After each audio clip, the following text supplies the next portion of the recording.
Is Mina, the universe guru, truly a scammer? Or are there things we can learn from her? And also put other things aside, because why was she so popular? Why did so many women love to give her thousands of dollars if her content was not as polished as Anabe?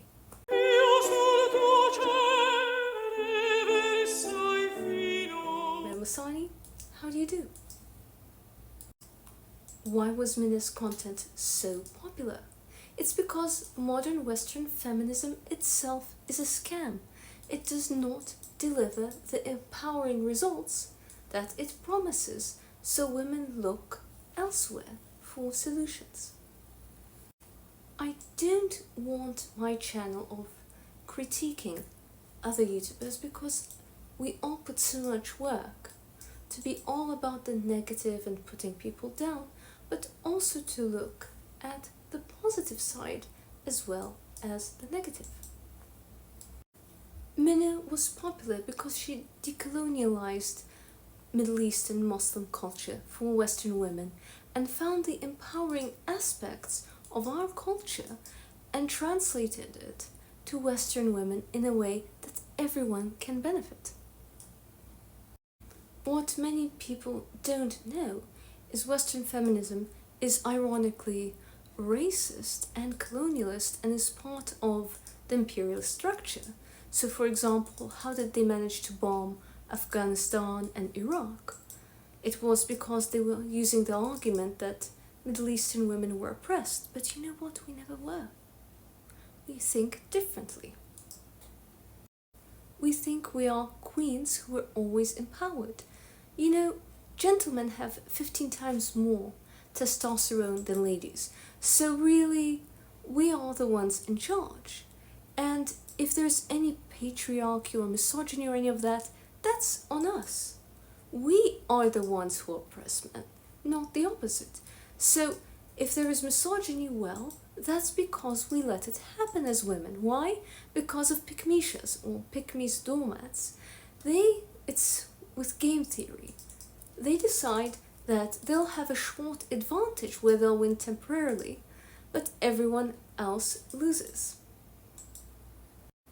Steve Nash invented game theory, where he said players may have a short-term incentive to cheat at the expense of a long-term goal.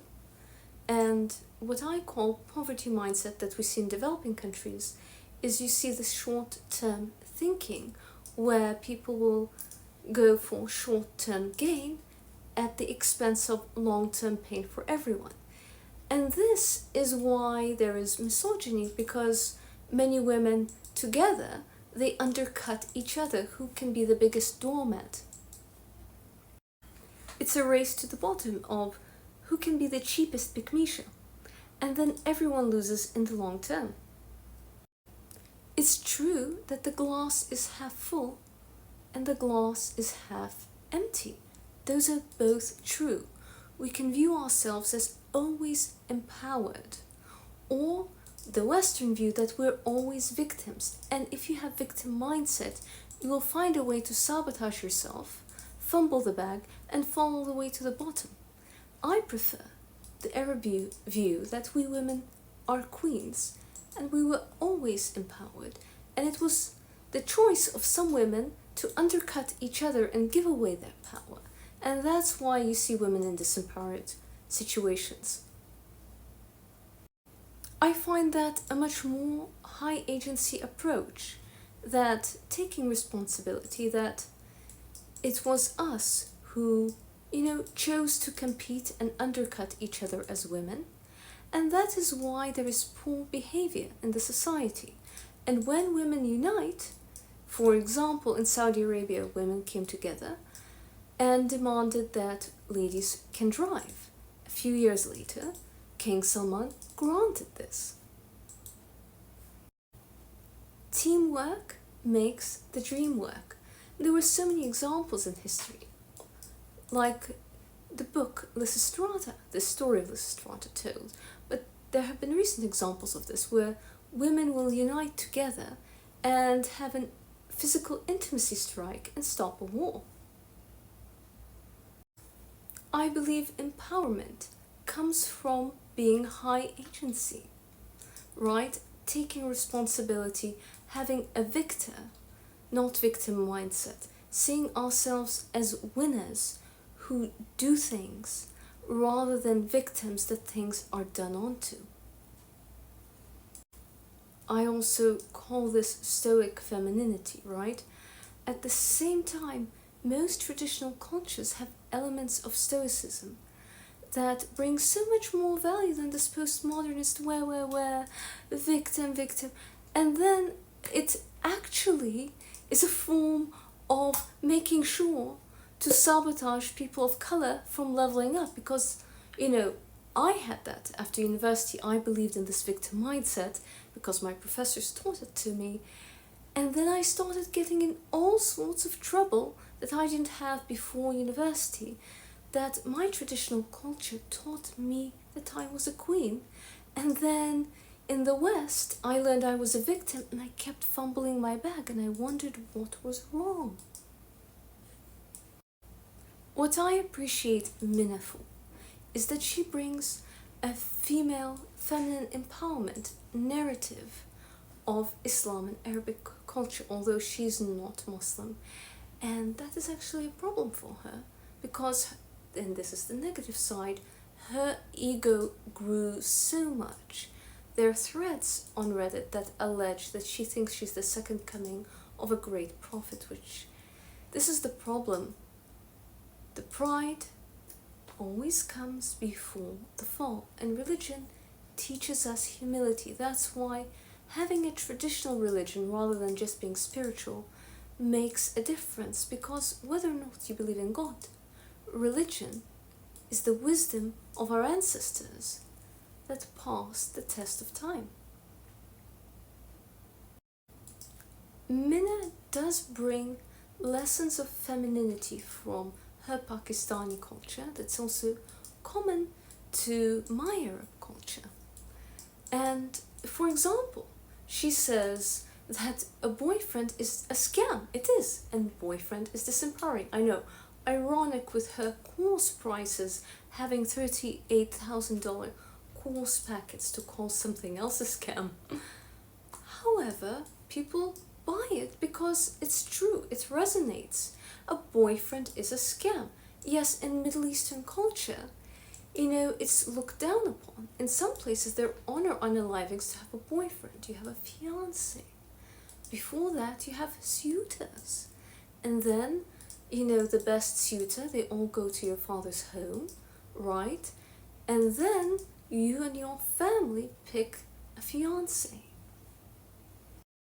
Westerners have a stereotype that there is no such thing as Islamic dating.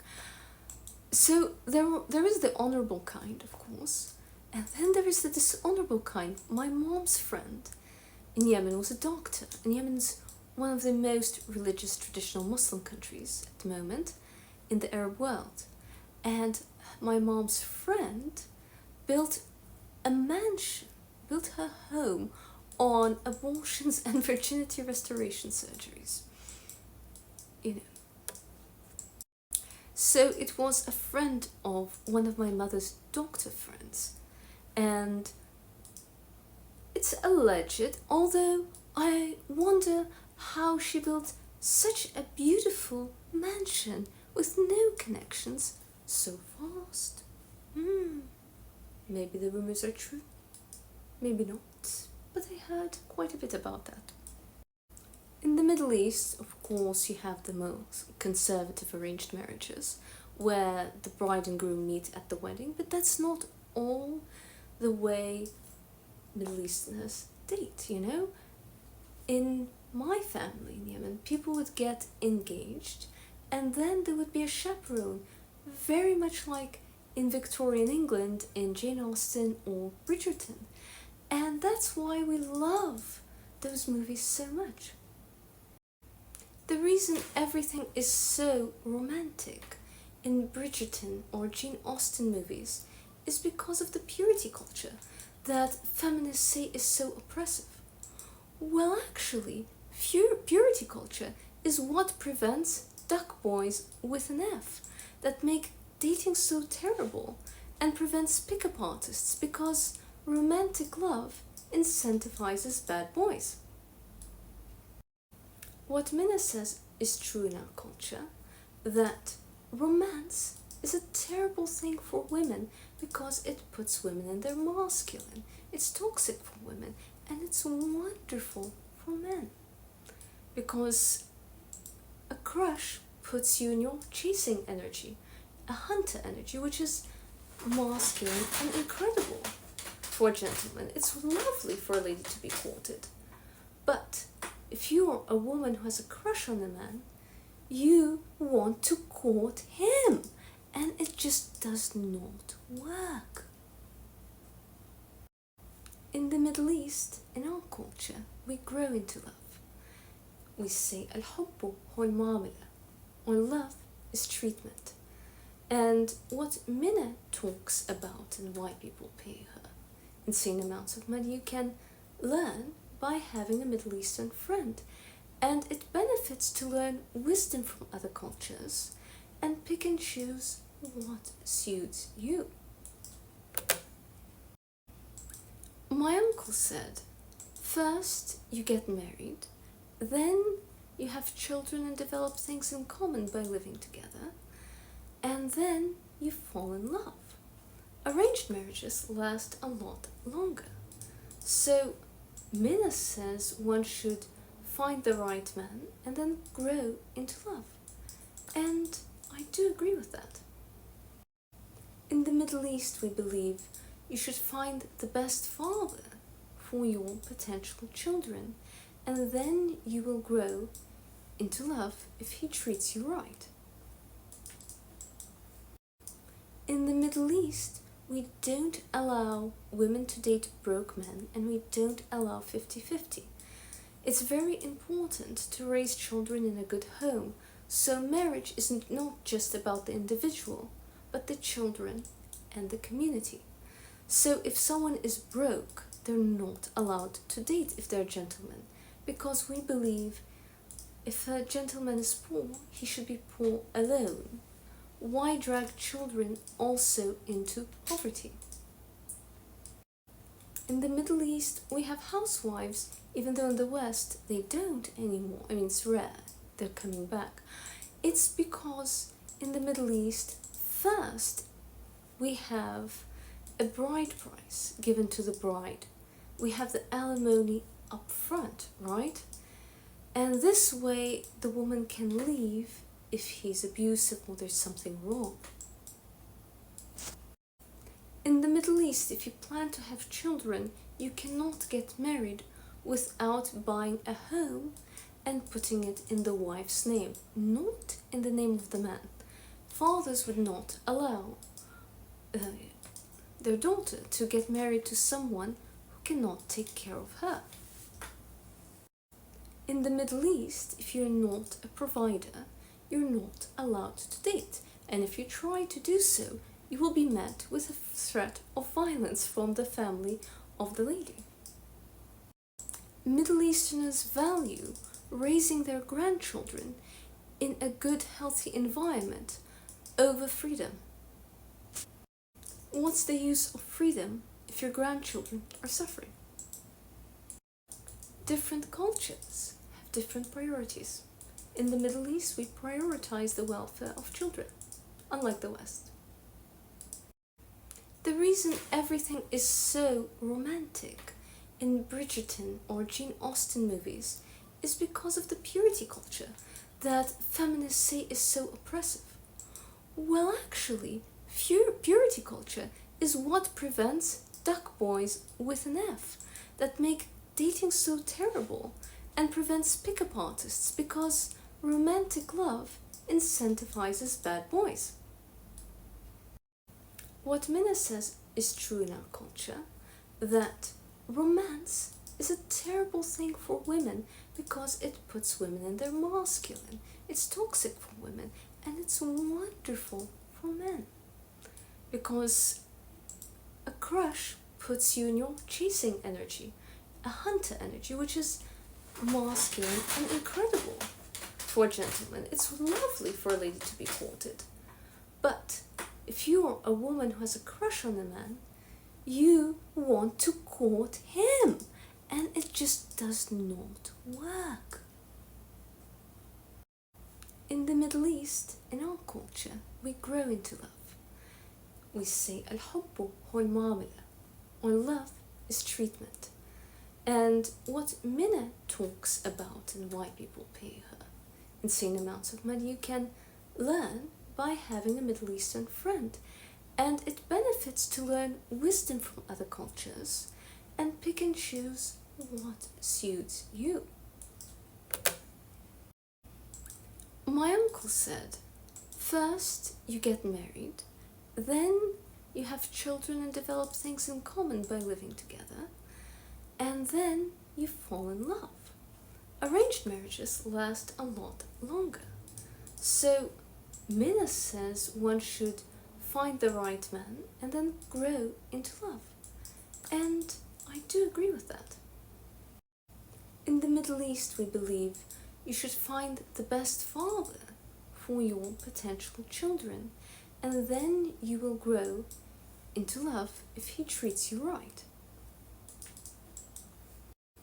In the Middle East, we don't allow women to date broke men, and we don't allow 50-50. It's very important to raise children in a good home, so marriage isn't not just about the individual, but the children and the community. So if someone is broke, they're not allowed to date if they're gentlemen, because we believe if a gentleman is poor, he should be poor alone.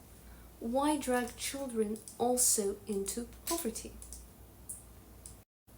In the Middle East, we have housewives, even though in the West they don't anymore. I mean, it's rare, they're coming back. It's because in the Middle East, first we have a bride price given to the bride. We have the alimony up front, right? And this way the woman can leave if he's abusive or there's something wrong.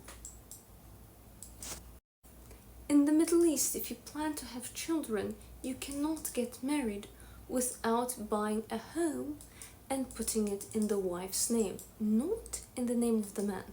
Fathers would not allow their daughter to get married to someone who cannot take care of her. In the Middle East, if you're not a provider, you're not allowed to date, and if you try to do so, you will be met with a threat of violence from the family of the lady. Middle Easterners value raising their grandchildren in a good, healthy environment over freedom. What's the use of freedom if your grandchildren are suffering? Different cultures have different priorities. In the Middle East, we prioritize the welfare of children, unlike the West. Middle Eastern culture has different priorities. No, you're not allowed as much freedom. However, you have a better life, and if you are on the autism spectrum like me, it's so much easier that you know what the social rules actually are, and not the game where they say these are the rules that you should follow, and then you follow, you get burned. And really there are other social rules that people actually use, which is how it's done in the West. So in the Middle East, it's a relief actually, and romance is much better over there. I mean, I saw my cousins, for example, they had a rotation on the Arab side. I'm half Arab, half Russian. And on the Russian side of my family, most people got divorced because they all dated and married for love. And ironically, the ones who stayed married for money, and that led to love. Those who married for chemistry, well, the chemistry fizzled out, and so did the marriage, and there was no foundation. Chemistry is not enough for a foundation, and for women, it's a very terrible, counterproductive thing. On the Middle Eastern side, where we have arranged marriages, my cousins first had suitors from different families. In the West, I would say the equivalent is rotational dating, but In the Middle East, they have different families that come over to your family to propose. And then from those families, you pick a fiance, right? And then you have an engagement party and they give you gifts, gold, things like this. So then it becomes official. After this, and you have your ring, you're allowed to date. Well, dating is chaperoned. In some progressive families, they will allow you to go to a cafe or restaurant for lunch. So just think Bridgerton. That's why it was so romantic for my cousins. They got roses, poetry, right? Because there is no incentive to have bad boys because families are involved and there is a purity culture that protects the women, that feminists are absolutely up in arms against. And well, we see now the result. Before, you had love is the way you look at me, blah blah blah. You see the songs of the 40s, 1940s. And today it's whap whap whap, tap that whap rap, you know, about body parts. You know, let's do it like they do it on Discovery Channel because we're mammals.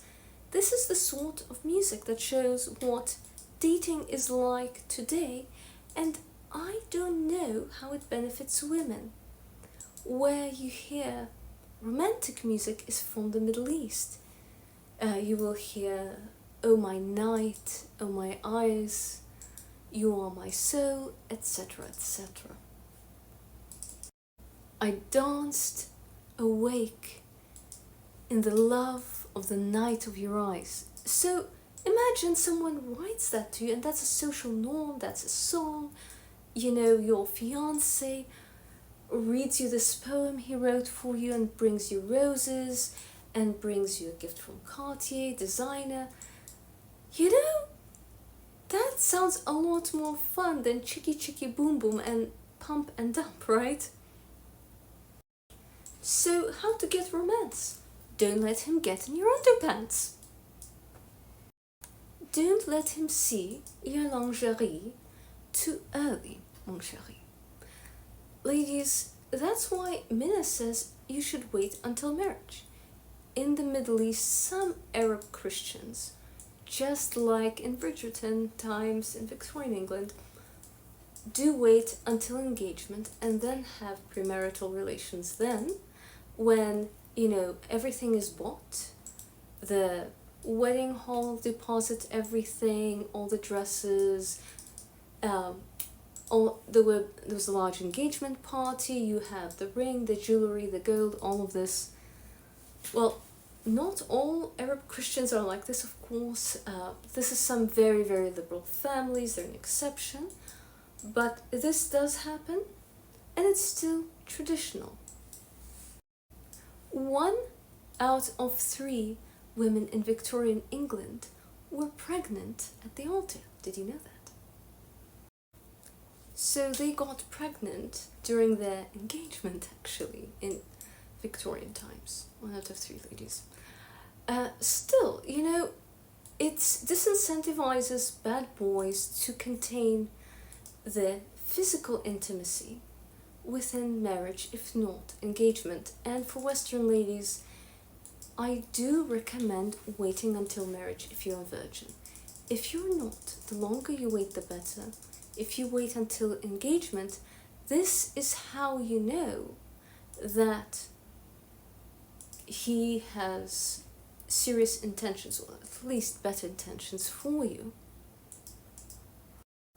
I do know affluent men who changed the engagement and were engagement time and playing games, so there has to be investment too, as in a lot of money has to be spent to show that indeed it's serious, and then with invitations, save the date sent out, engagement party, a large ring. Yes, you do need a very large engagement ring if you're planning to be intimate before you get married. So I recommend to wait until you get married in all cases, but I do know for quite a few Western women, they feel it's unrealistic. And sticking to your guns works. It worked for me. So what's my story? Why do I agree? Well, it's because I had a crush, right? And my Baba, my dad told me it's toxic. This is not the right person. And I was like, oh, I know better. You know, when you're in your 20s, you think you know everything and no one else knows anything. It's the arrogance of early youth. And it turned out I was wrong and my dad is always right. Whether I like it or not, Baba is always right. And then I met a gentleman and rock climbing, and he really wanted to get to know me, and I thought I was into startups, and he was a startup CEO and engineer, and I thought he'd be a very interesting person to talk to as a friend. And he thought otherwise. He thought I was very beautiful, and as we talked, he thought, I'm marrying this woman. I didn't. I had no intention of dating anyone at that time. I was just focused on self-development.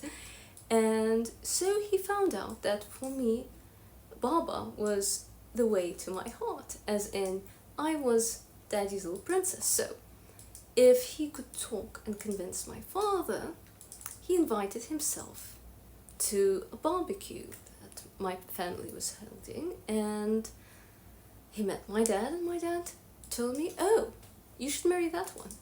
You should date that one, you should marry that one. I was like, no, he's my friend. And he says, I don't think he sees you as a friend, and you should marry him. So for 3 months, I friend-zoned my husband, and my dad and my husband were teaming up together against me. You know, I could go against one or the other, but not two people, so they were always thinking that this was best for me. And you know what? My dad knows best, so I gave my husband a chance after 3 months of putting him in the friend zone. And it was wonderful. You know what? He is such a lovely person. We're celebrating 9 years of marriage together. And you know what, I did not fall in love with my husband in the beginning. I simply thought, okay, I'm going to listen to my dad, because when I pick lads, it never works out well. So I'll listen to Baba this time. And it worked out amazing. He was so kind. Love is treatment. So I began to fall in love with my husband over the course of a year. And towards the end of that year, he proposed. And the next year, we got married. And then after 9 years, here we are together, and I'm recording this video. People call us eternal honeymooners, and every day I love my husband a little bit more than the day before. I look at, on the Middle Eastern side of my family, all the arranged marriages, every year they love each other more and more and more. And love in arranged marriages grows. I wanted the same happiness and joy women on the arranged marriage side of my family have. And that is what I have today.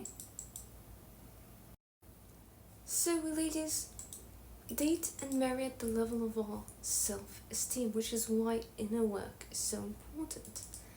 And the lovely thing in Middle Eastern culture is their social norms, that you behave like a queen even if you're a maid. You value the integrity of your body. So when I moved to the West, I tried Western social norms in high school. So I moved to the West my last year of high school in the United States so I could go to an American college. And I went to an American prep school, and there was this, pardon my language, but a barbaric cultural practice, to use the Canadian term, called prom in the United States, where children must go out and date other children. You know, perhaps it's controversial, but I always wondered, why was Epstein Island illegal, but they promote children who cannot raise children to date children in the United States? I just could not understand the culture. I do think some things in every culture, we have our toxic elements, and in the West that is dysfunctional toxic element. So being new and not only a foreigner, you know, Sufi Muslim on the autism spectrum, I was so confused, like a cow on plastic grass.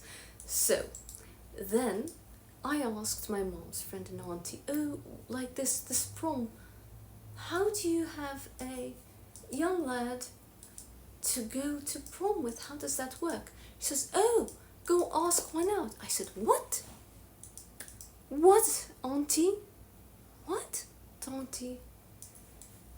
Ooh la la. Pardon-moi? What did you say?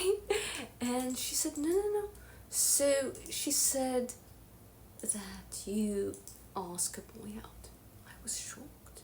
I thought, how does that work? Boys don't like being asked out. So I went and asked boys in my prep school on dates to the prom, and it was an utter disaster. I was completely laughed at and humiliated until one gentleman who worked later for a senator, and now he's in politics in Washington.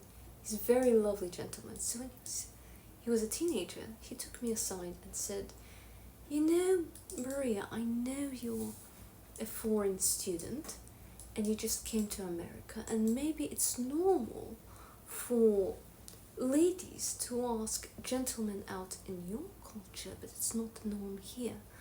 Boys can actually find it emasculating, and in our culture in the United States, boys ask girls out. I said, I know, you know what, that makes the most sense. It's the same in my culture. But I asked my auntie, and my auntie says, you know, we have feminism here, go ask boys out. And he said, you know, here, there are things in public that people say, but then they do something different. And that's how I learned about luxury beliefs and double game in the West. So I learned not to follow Western popular culture, because very often with all this freedom, you know, anything goes, but not everything works. Then I decided, okay, when I experimented with following Western culture, I fell flat on my face. So I decided simply to follow my culture, and it ended up much better. My regret was, you know, going to university. That was my biggest regret in life. And going to university in the United States, I'm very grateful for. But then I went to university in Canada, which is what I regret. And they taught victim mindset, which was so counterproductive. I should have simply stuck to my culture all the way through, like my mother did. When my mother came over, she had no chance to assimilate, so she was just acting like a Russian, and she did far better than me. And that's how I learned about luxury beliefs, double game. So in the West, people behave, the elite actually talk a good game of the swinging 70s, but live like the 1950s in private. You have to know this double game to level up.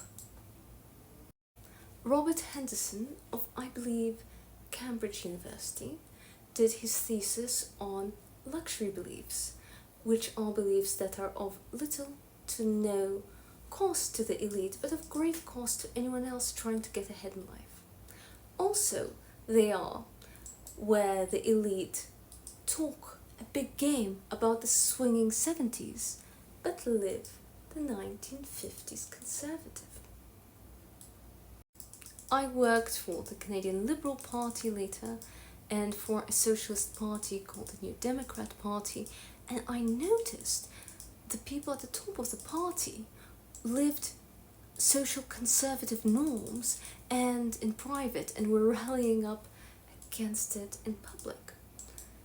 And there was quite a cultural shock when I came to the West. Whenever I stuck to my Middle Eastern heritage and beliefs and Russian heritage and background, I always got ahead. And whenever I tried to assimilate, I would fall flat on my face, fumble the bag, and get hurt. And when talking to other immigrants, I learned everyone has a similar story. So I learned from other cultures instead.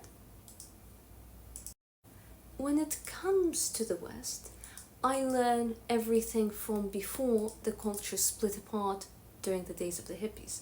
So before the Vietnam War, there was no really double game as it is now. So, after the Kennedy assassination, there was a move to this lie culture that I call to egalitarian culture, which is also level down culture, because there is no equality. If someone's an employee and someone's an employer, there goes the equality. Also, if your date pays for you, no more equality. But if you split the bill 50-50, what ends up happening? Well, you get married 50-50, but then always, because women are 2 standard deviations more agreeable than gentlemen, we have weaponized incompetence where men will pretend that they can't do this, they can't do that, and then suddenly you're doing all the housework, the chores and everything, so the childcare, and he only has to go to work, and you're doing work on top and splitting bills on top, and you have to look beautiful on top and all those things. So, equality doesn't necessarily benefit women, but being smart does. So what I do appreciate about Mina is bringing empowering stories from Middle Eastern culture instead of stereotypes that you'll see on Fox News and CNN, how we Arabs are somehow barbaric. We're not. We just have things that you can benefit from, and there are things like all nations we do need to work on. I had a cultural shock when moving to the United States when I first went to university, and my roommates, so they started dating and they were crying over boyfriends they barely met over a week. I never saw that before. See, in the Middle East, my cousins, when they were engaged, they were so happy because they were treated like a princess, where these girls were pumped and dumped and cheated on and used, and boys were faking relationships to get laid. And I said, why are you even intimate with them? Why are you even kissing this person? Maybe you should go out for a month before you even kiss him. You find what his intentions are. And don't be so intimate so fast, or take off your top for him, or whatever it is. He sees it, oh, I saw something, and then he ghosts you the next day. I was so shocked at how mean and rude they were. And even then, now their negs are everywhere, but even then, they try to be the bad boy, because women who are searching for love and go for butterflies mistake bad behavior for male competence and status, which is so sad. The most misogyny of any culture, and I've traveled around the world, that I've seen is definitely in the West. The more egalitarian the society is, the more open to physical intimacy, hookup culture. Men are incentivized to be misogynist the more egalitarian, feminist and free a society is. I do find that very ironic, and therefore I say Western feminism is a scam, because it doesn't deliver what it promised. It promised empowerment that you can find in Stoicism, but it doesn't deliver. It delivers duck boys with an F, dusties, losers, baby daddies, abusive gentlemen, or not gentlemen at all. how the most vulnerable and marginalized people in the society are treated reflects the society. So African American women have 78% out of wedlock pregnancy rate. And that leads to child poverty and not so much intergenerational wealth. Whereas in the Middle East, we don't have the same welfare and cannot afford it. If this happened to all minority women, their children would starve to death. How is this feminism? How is this feminism? How is this pro-minority? How is this empowering? It's controversial, but I think outside of the box. And I do recognize that purity culture and honor unalivings protected me at work and in my life, right? So by waiting until marriage and also avoiding situations, like drinking alone with colleagues, this sort of a thing at work, prevented me from being sexually assaulted in the way my colleagues were. They were graped without the G at work. And then fired for reporting it.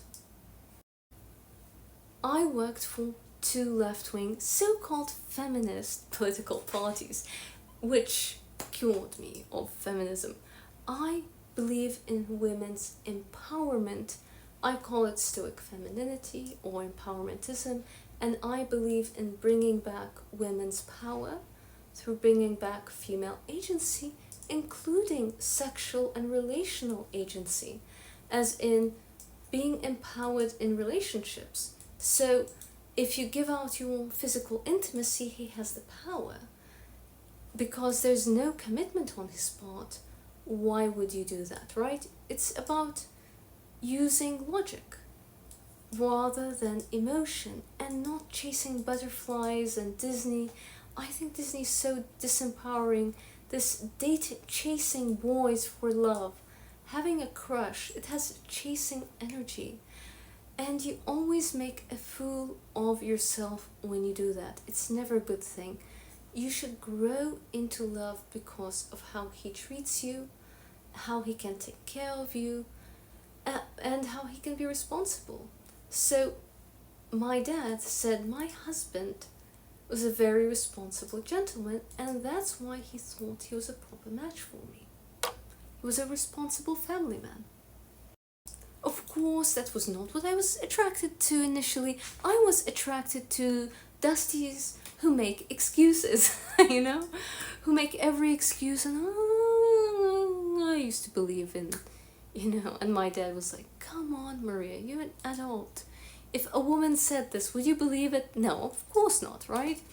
But you have a crush, so it removes all your reason. Stop chasing and lay back. And now here is some of my critique on Mina about, yes, being feminine is receiving in your feminine energy. Yes, okay. You receive, but I get paid to exist is what I heard some of her former students say her philosophy is. And some of her TikToks actually did hurt one of my ladies. She had a TikTok where she alleges, so in the Middle East she says, gentlemen will even pay for a platonic friend, you don't go 50-50. We don't go 50-50, but in the Middle East, if it's a male friend, you should offer to pay. Otherwise, you're showing him, this is flirting, you're showing him that you like him as more than friends and he can propose to your family. So that's why it's very good to offer. And he's like, no, habibti, I pay, wallah. So, and that's what you do. So sadly, one of my ladies was in trouble after watching a minute TikTok about receiving in your feminine energy. She alleges, oh, you get paid to exist and that you should receive from your male friends. Well, in elite Arab and Russian families, we say be very careful of what gifts you accept, especially expensive gifts, okay? So, for example, one of my friends, her family wanted to propose because her mother really liked me and thought I'd make a great match for her son in an arranged marriage. And so I came home from seeing my friend, and I had this from Dior and that and the other. I had couture, I had perfume. I was so excited, I brought it home like, oh my goodness. I'll give a name. Zahra is so generous. And my parents looked at, okay, so Zahra's mother is looking to marry you to her son.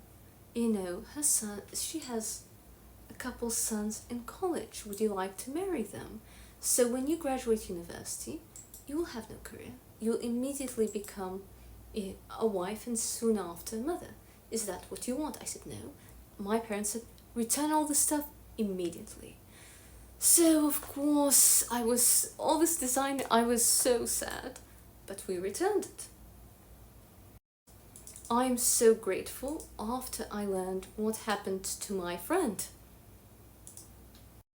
What happened to my poor friend was that her male friend, her bro, when she had a family tragedy, said, you know, let me cheer up. She said, sure.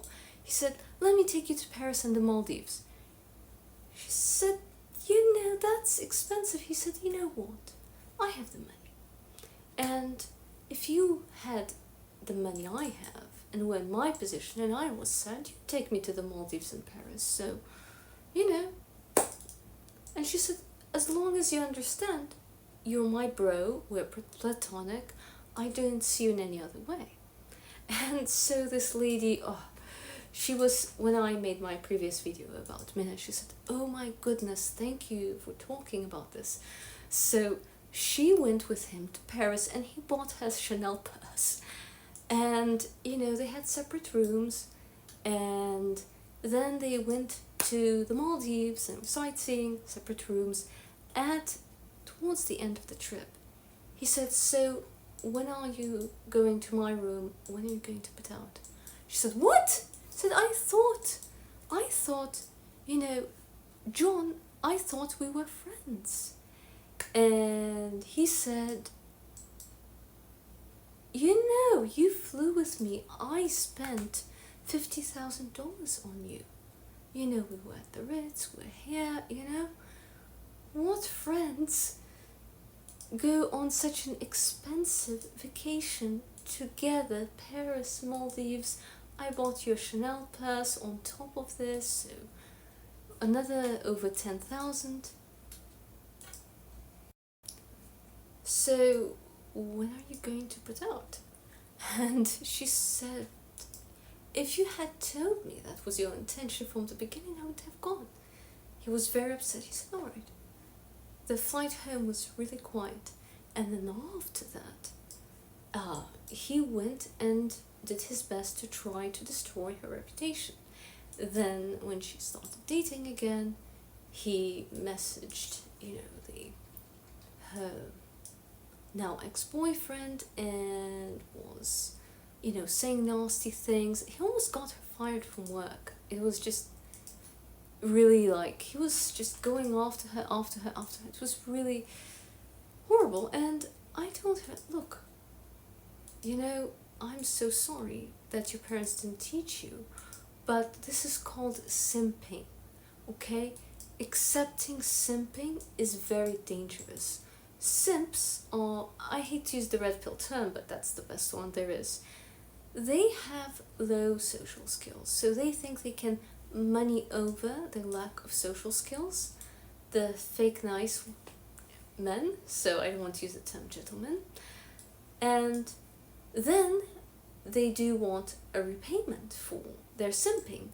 And if you don't, they can be really vicious. And as someone on the autism spectrum, I'm very lucky that my parents at a young age always taught me social skills, and that's why you see my videos about social skills and etiquette and all these modern etiquette, right? not tea with dinosaurs. But as a result, I am a very positive, happy person, right?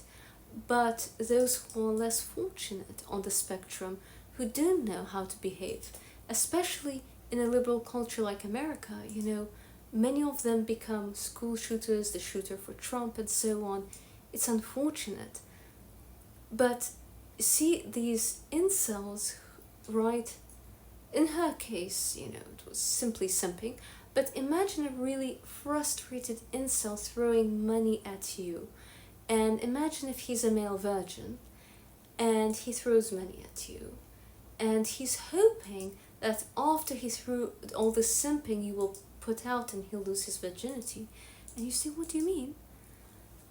This can result in violence, so be careful. My mother says that being paid to exist is a bunch of rubbish. In the world, there's no free lunch. She says the world depends on the law of reciprocity. So when someone gives you a gift, they expect reciprocity. Reciprocity is elite morality and is a very important elite and actually general social rule. So if someone gives you a gift, always think, what's the proper reciprocity? So if your male friend invites you for lunch and pays for you, depending on the culture, if it's a platonic friend and you're clear that we're just friends and he pays for you, then maybe you should help him, refer him to a contact, right? Help him with networking, things of that sort. But if he takes you out for dinner, he expects a relationship, and if you don't reciprocate, you'll be in a lot of trouble.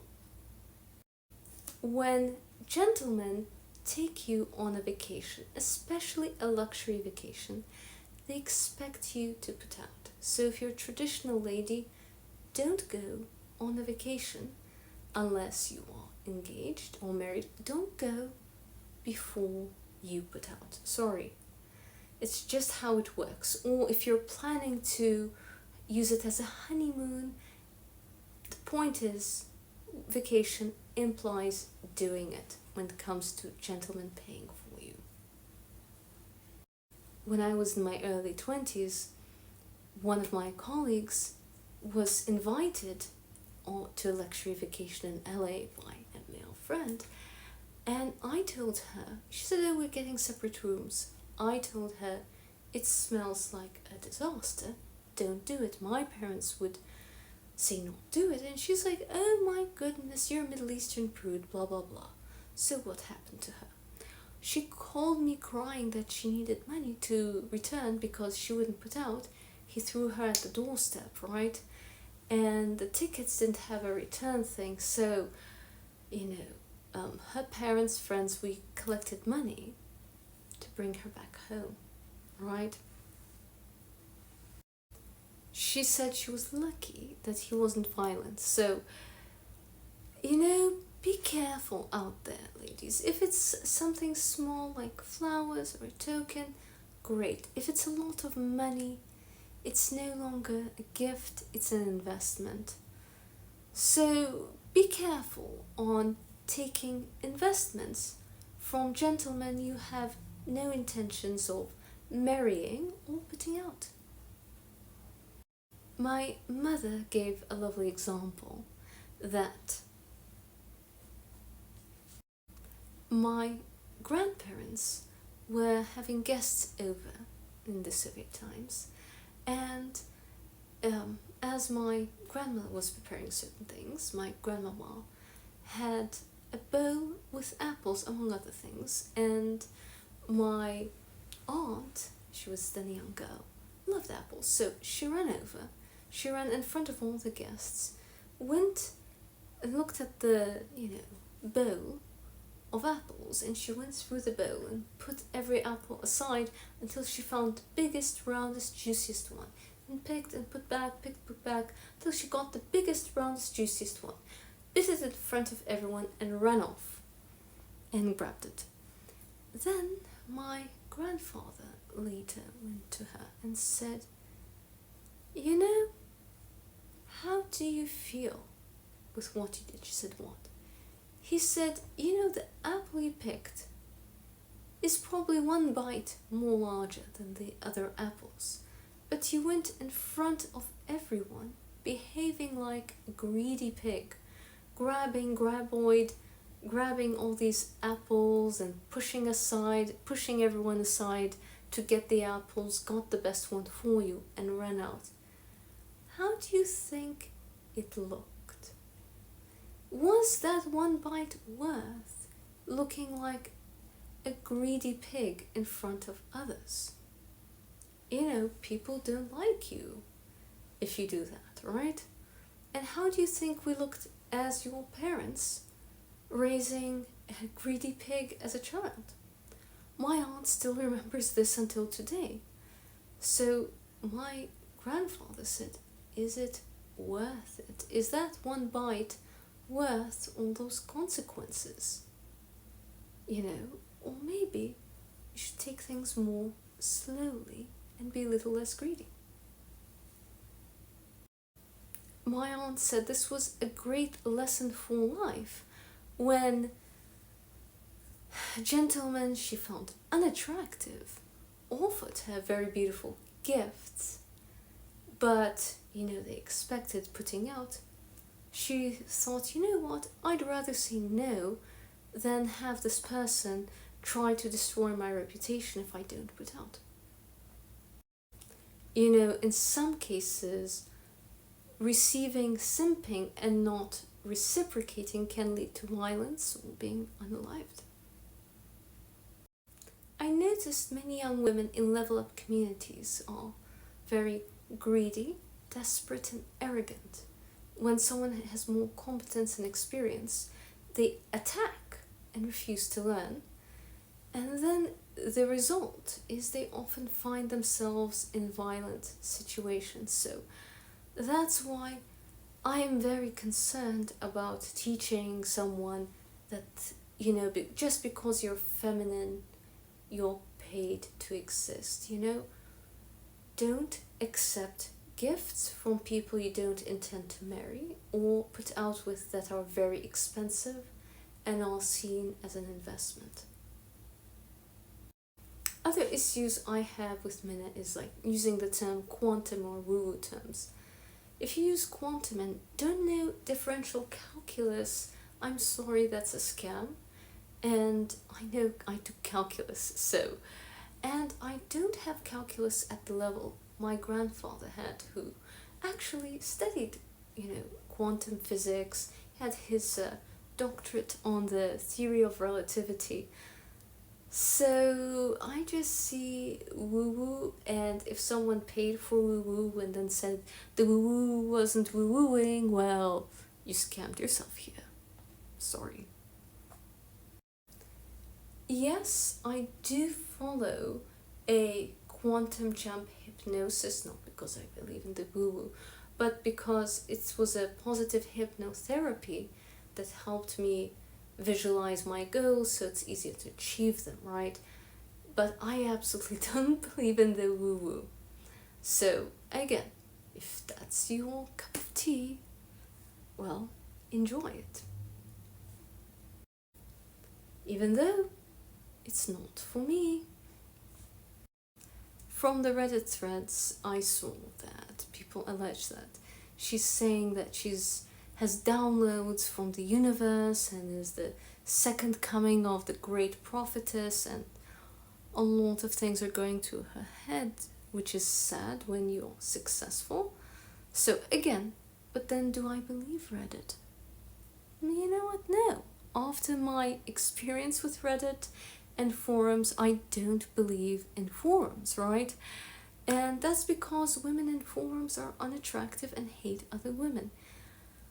I saw a lot of defamation of myself, of things I didn't do, I didn't say. So my experience with forums is that they are mostly lying. I made a video, okay, in my last video about, which included different women, are they scamming or not? and I included Mina. And instead of being grateful, so it was reposted there, they were all catty, you don't do this, they da da da da. I blocked a lot of them. They were so mean, mean girl, catty. And I noticed with the Anabe forum, they were really catty. And one of them followed me, and I saw what she looked like from Tato. And this is critiquing Anabe. And she looked like a turtle with a couple hairs here. She, overweight, mostly bald, dressed hideous. I was, shocked at how unattractive she was. And that's something I also learned at university. In university, I learned that a woman's opinion is her face card, okay? If you're not attractive, your face card declines and you have no opinion, and your opinion is worth nothing, okay? When it comes to talking about other women, I used to be ugly. I used to be motivated by jealousy. So I'd find the most intellectual critique of a lady I was jealous of. But really it was motivated by jealousy. When I became beautiful after a makeover, I became kind. I started to support other women instead of undermine other women due to my insecurities. So as a former ugly girl, I do not trust people who used to look like me. I'm sorry. In university, I noticed professors who were not in the math and science were usually ugly, and if there was a pretty, junior assistant, they would bully this teacher's assistant and so on. They would try to make sure that a beautiful professor, a female professor, would not get tenure. And there were all sorts of games played. And ugly women, imagine Andrea Dworkin, they ask different questions. This is Andrea Dworkin. So, as you can see, her picture of the world comes from being not attractive, and men are cruel to unattractive women. So of course she came up with the whole patriarchy, and she's one of the founders of second wave feminism. And also she believed in unaliving all men, and that is the root of women's liberation. As crazy as it is, they do have radical roots if you look it up. So when people say feminists hate gentlemen, it's because of the roots of things like that. And the questions Andrea Dworkin would ask are very different than a beautiful woman would ask. As a researcher, I noticed we bias our research. Even in physics, you can determine the velocity or the location of a particle if you're looking at a quark. So we affect what we look at as a researcher. We do have a bias. And when I became pretty, I developed a bias. If you're interested, I will talk about my journey from being ugly to being pretty and what I did for my makeover and glow up. But it created a psychological bias that changed, right? Becoming beautiful, I became kind to other women because I stopped being insecure. Also, I saw the world differently. I saw the world as being somebody empowered, right? As opposed to, oh, I'm oppressed by the patriarchy, by this, I'm oppressed by men for being so awful, for being ugly, when I became pretty. Then gentlemen were so kind to me that I thought they're wonderful. As Jeannie Sales says, you say I love men. I changed it. I modernized it because physical intimacy is everywhere now and cheap. I love men and I love money, right? So I became very positive because of my looks, and I saw the world as a positive and kind place because people tend to be kind to me. Except, of course, women can be catty. Women like the former me, who were jealous of the pretty girls. Unattractive women will fabricate things about pretty women, point out little tiny things and everything. It's just, and lies even, out of desperation because of how jealousy makes you feel when you feel disempowered. And I used to be ugly, I know, and I apologize to all the women I hurt when I was ugly, out of insecurity. Forums, unlike Facebook and Instagram, allow everyone to hide behind a virtual niqab, whereas on Instagram or Facebook you show your face, especially if you're showing your real face, YouTube especially, then you can see that someone is not jealous because we have a great life, we feel good about ourselves, we show your real face. And women who wear cloak of anonymity are more likely to be less attractive, and less attractive women are very likely to dig at another woman because they feel jealous and lie. Speaking about jealous women lying in forums, Tattle, I heard, was lying about Anna Bay using the OD Bank lounge of her husband, and a lady who worked at the bank was saying this. Another lady told me and sent me information. Well, this is alleged that Carl Buchelet, whatever his name is, of Anna Bay International Corporation, so he's the one who runs it, he's her financer, so, and her boss. So he allegedly rents where she films her videos outside of his office right across the street, and it's something he rents from Sotheby's Realty. Again, this is alleged, but what I do know for sure is that she's not using her husband's bank's lounge to film videos, which is ludicrous. So what I learned from Stoicism is don't be overheard complaining, as Marcus Aurelius said. Elite and successful people are not sitting there gossiping, complaining about, oh, this woman, she's so bad, blah, blah, blah, blah, blah. They're acting all the time. Successful people don't spend their lives writing pages on pages in gossip forums that so on is doing things wrong or is a scammer or all these things.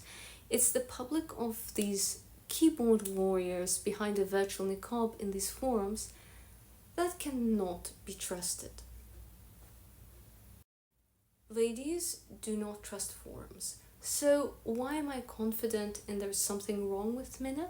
Because I watch YouTube videos of ladies who were saying that they had a problem with her or felt scammed by her and so on.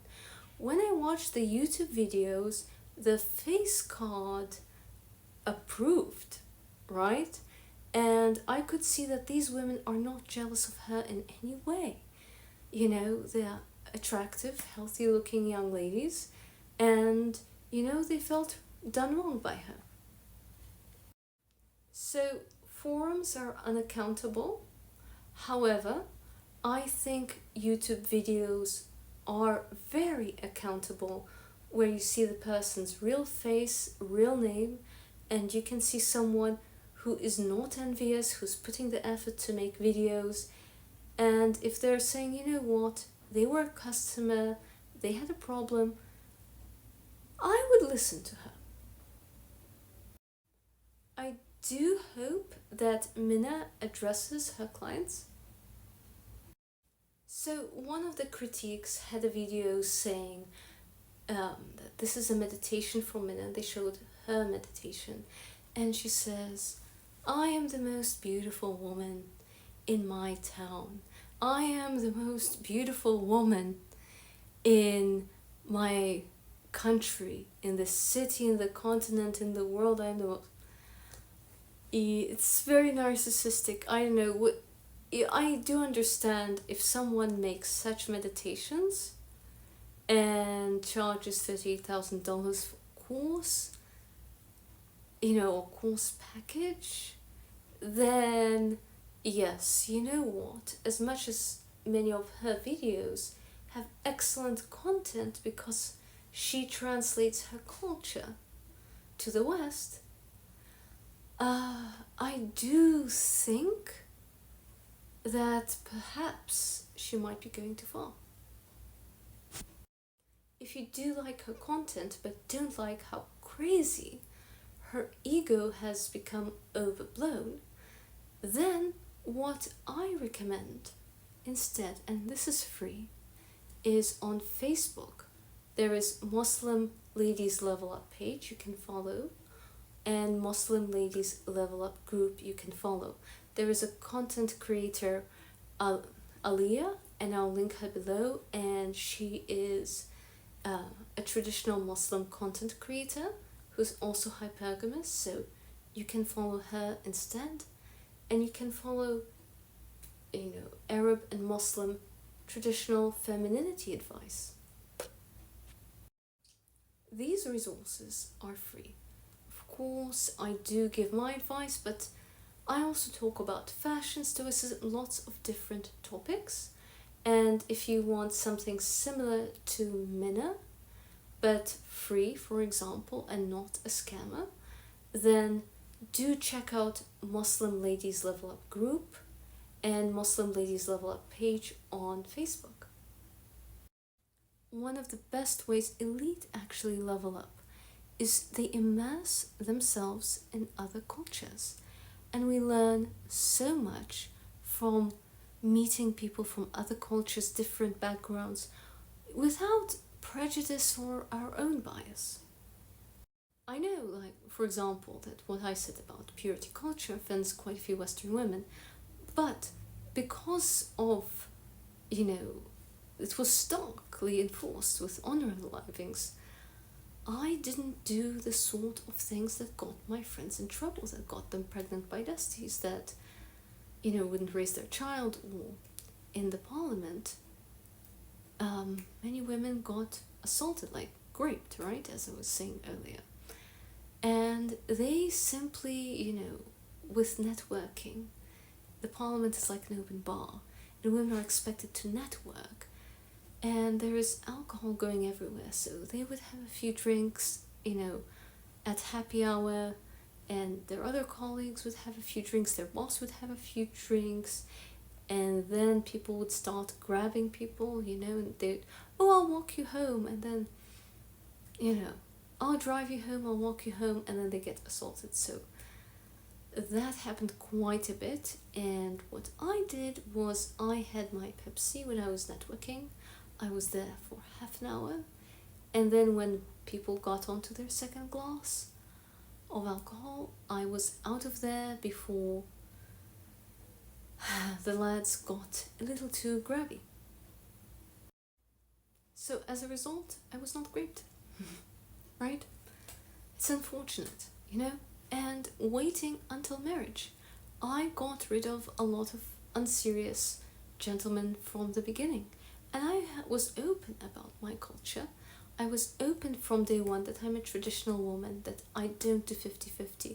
So coffee dates, I went on cappuccino dates at nice places, and I said, so this is who I am. I'm a traditional woman. I don't do 50-50.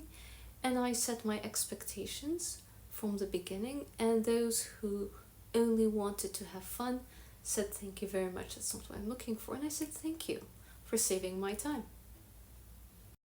Unlike my Western friends, I didn't spend a lot of time crying over boyfriends. I spent a lot of time being happy. And then I married the most wonderful, kind man who is so loving every day.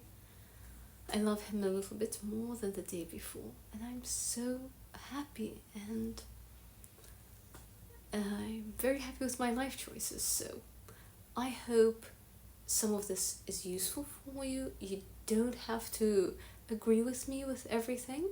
I'm open-minded and I entertain different points of view.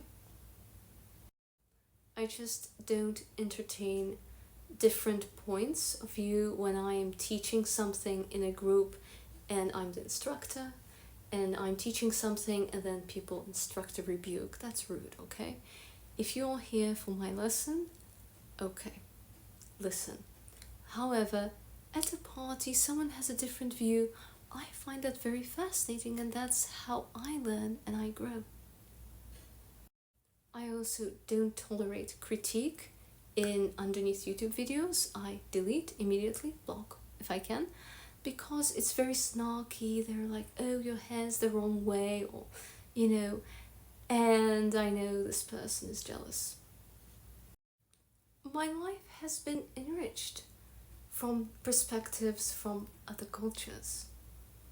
And I take things that I find improve my life, and I hope you found something useful from my video about Middle Eastern culture.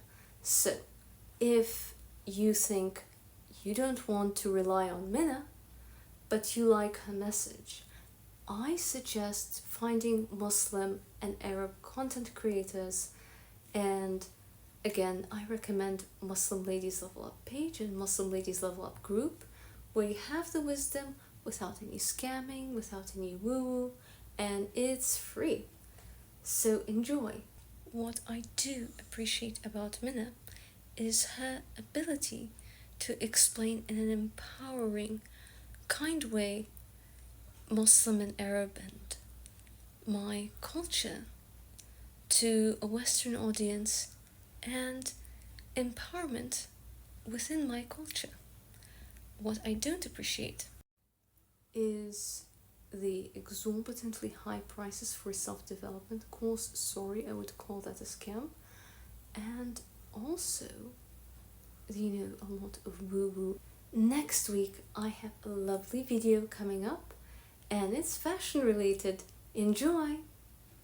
Please like or hate, share and subscribe. Ciao!